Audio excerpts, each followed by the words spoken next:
ay dumating sa Jerusalem. Kailan yung matagumpay nga na pagpasok ng ating Panginoong Kristo sa Jerusalem.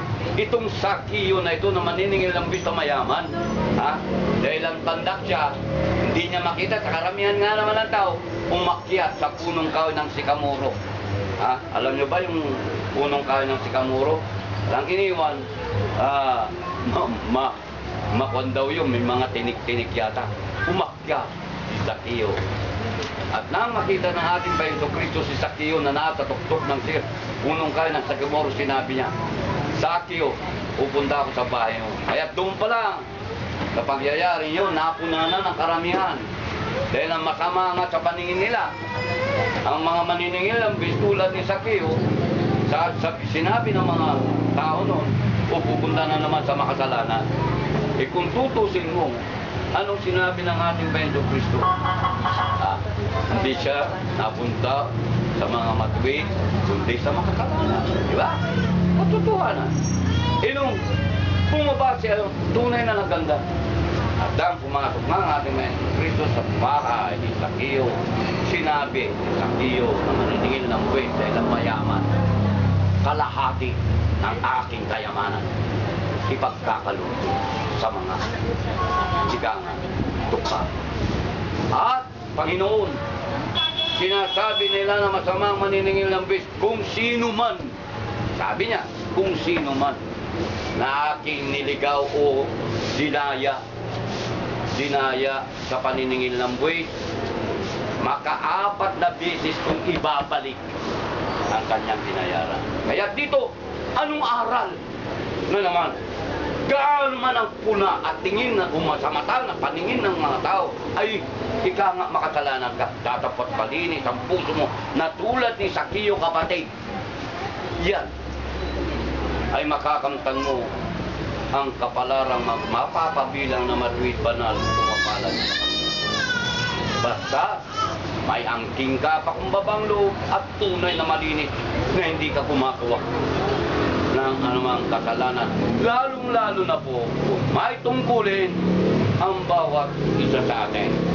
Kaya nga po kapatid, ang bawat isa, alin pa po kung paano tayo magsisilapit sa Panginoon. Ayon dito, mga minaman na kapatid, dito po sa Hebreo Kapitulo 4, talatang 16. Ganito po kapatid, paano pa natin makakamtan? Nagaya ng ating pong pinag-aaralan.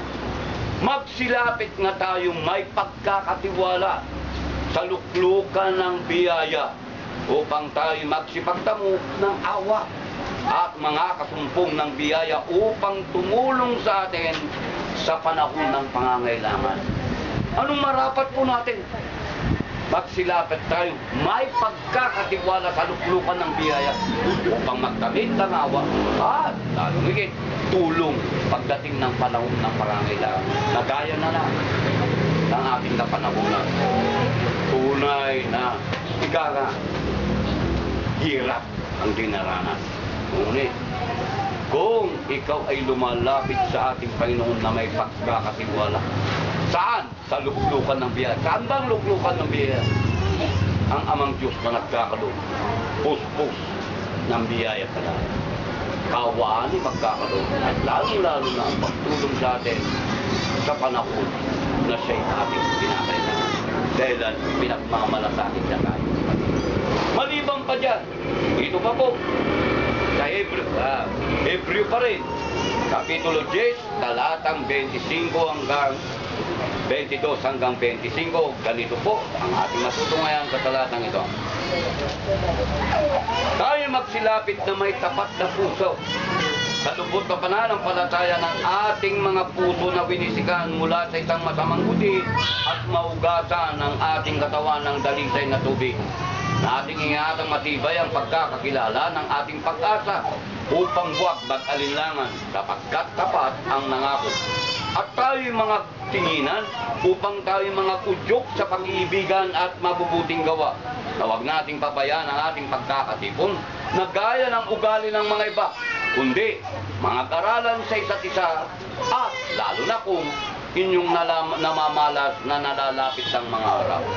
O kita nyo kapatid, ito, sa paglapit natin sa ating Panginoon, may tapat na puso. Lalong higit na kung may lubos na pananampalataya, sa pananampalatayang yan, winisikan po tayo. Ha?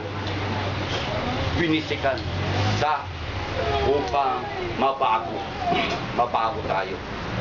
Sa nakaraang walang halaga ng pamumuhay. Ngayon napakahalaga na. Kailan ang bawat sa atin ay nilinis sa pamamagitan ng dalisay na tubig upang ang ating mga kasalanan ay tunay na mapatawad sa pamamagitan ng dugo ng ating Kristo. Kaya dito, ingatan po natin matibay pagkakakilala sa pag-asa upang huwag makalinlangan dahil tapat po ang nangako. Ano higit sa ating pong pagkakatipon na ito dumating po pagkaaraw ng unang araw ng sanglinggo o linggo na nakapangyayari tunay ang ating pong pagkakatipon. Hindi kagaya ng marami sa ngayon, halos gawin na yatang araw-araw ang pagkakatipon. Wag. Ang araw-araw ay yung tungkulin na gawin yung kabanalan, gawin yung kalooban ng Ama. Tatapos ang pagkakatipon, minsan ng puso sa libo. Iba paano? Ang ibang pananampalataya, pinapahalagan nila yung mga abuloy. Para nang sa magkagay, walang diniwan, tupa, o kordero, panay ang gatas. Ano nangyari? Mababayad yan. Lalo na po ang panahon na tagirap ngayon. Ngayon kapatid, gaya ng ating pong aral ay inawit kanina sa 59. Samantalahin ang oras habang meron pang liwanag. Yun ang pinaka huling-huli sa unang kinanta nating kalaban. Samantalahin ang oras dahil habang meron liwanag.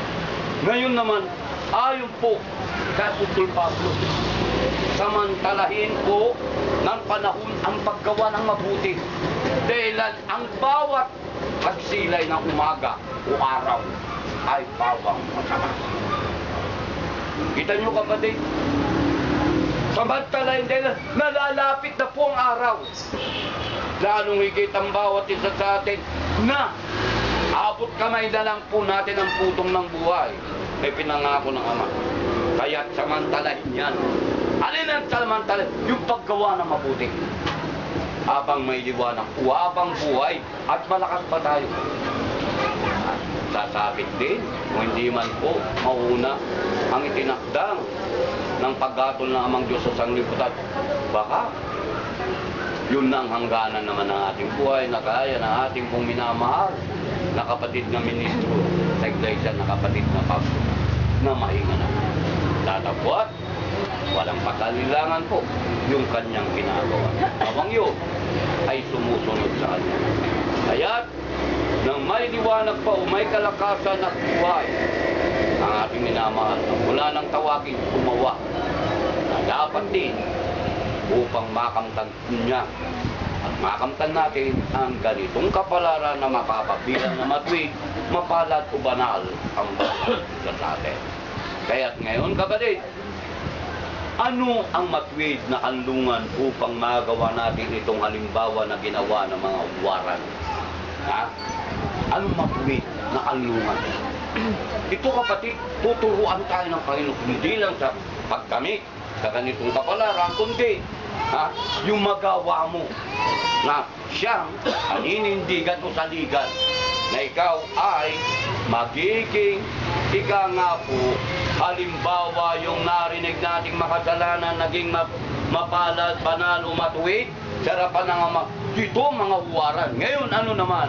Dapat po natin nga po matuwid na kanlungan o nga isang sandata para nang sa magkagayoy maaabot din naman natin ang paggawa na mapapabilang tayo sa ganung kapalaran. Gaya po ng ating pong babasahin dito po sa Kapitulo ng mga Roma, Kapitulo 15, talatang 3 hanggang 5. Sapagkat si Kristo man ay hindi nagbigay lukod sa kanyang sarili, kundi gaya na nasusulat, ang mga pag-alipusta ng mga nagsisi-alipusta sa iyo ay nangahulog sa akin. Sapagkat ang anumang mga bagay na isinulat ang una ay nangasulat dahil sa katututo natin, upang sa pamamagitan ng pagtitiis at pagaliw ng mga kasulatan ay magkaroon tayo ng pag-asa. Loobin nawa ng Diyos ng pagtitiis at paggiliw na kayo ay magkaisa sa pag-iisip sa isa't isa ayon kay Kristo. Ito po, kapatid, ang matuwid na kanlungan ng bawat sa atin. Upang kung paano yung halimbawang ipinakita ng mga waran ay mga gawa po naman natin. Ha? Anong pang nangyayari? Ang ating pong Panginoon Kristo sinasabi niya sa banal na kasulatan, sa pamamagitan ng Apostol Pablo sa mga sulat niya sa mga tagaroon. Hindi siya nagbigay lubos sa kanyang sarili, kundi lahat ng pag-alipusta sa Panginoong Diyos na nahulog sa kanya. Ngayon, ano ang magiging mabuting o matuwid na kanlungan natin? Gaano man po ang paghihirap, gaano man po ang pagdadalamati, gaano man po ang mga bagay na ating pong nararanasan sa kapanahunang ito, huwag yan ang katakutan. Huwag yan ang magiging balakid. Kundi alin, para nang sa magkagawin, pagtagumpayan mo, pagarian mga bagay na ito. Gaya ng ating Panginoon Kristo, isipin mo ang pag-aliw ng kasulatan. Ha? Walang iniwan. Kahit gaanong hirap, gaanong kadalam natin ang kanumbayan o pagtangis man yan, halos magutom ka, halos mauwaw ka. Hindi yun. Kundi yung pag-alil ng ika nga po kasulatan. Dahil ng kasulatan magmula nang ikaw itawagin, hindi na nagpabaya upang alin. Ikaw ay payuhan, pagsabihan, pagpapayagan ng mga bagay, yung mga darating. Dahil ang mga nakalipas ay lipas na yan, dadapat yung darating. Anong darating? Ang katulan, walang awa. Ang katulan, tunay na kahit matapang na lalaki, tunay na iiyak ng mapait sa araw ngayon. Ang kakatulan, tunay na yan. Tayo hindi mahatulan. Isipin nyo yan, kapatid. Nawari baga, ang pagiging sandata natin, gaano man po na umiyak ka na riyan ng mga kasulatan o salita ng Diyos, naaaliw sa iyo, sa iyong kalumbayan, kalungkutan at kahirapan. Upang alin, mapagtagumpayan mo lahat. Gaya ng ating Panginoon Kristo, tunay na yung kanyang ginawa, na sumunod, nagpasakop sa mga Diyos sa mga kasulatan, o mga kautusan ng Diyos na yan. Ang ika nga po matawid na kanlungan natin, kapatid. Na huwag tayong ika nga mawalan ng pag-asa, kundi tunay na nasa iyo ang pag-asa at lalong higit ang sandata upang pagtagumpayan lahat dahil ang kasulatan ay sumasayo. Itong mga narinig nito ay ayon sa kasulatan at nagkaalib sa iyo. Kita nyo, kapatid, ramdamin ninyo na pag tayo ay nangagkakatipon. Lalo-lalo na sa panahon na ito, napakainit. Mas masarap ang nasa beach, pero pag andito, ibang-iba ang aura mo, ibang-iba ang katawan. Wari bagay, busog na busog ka.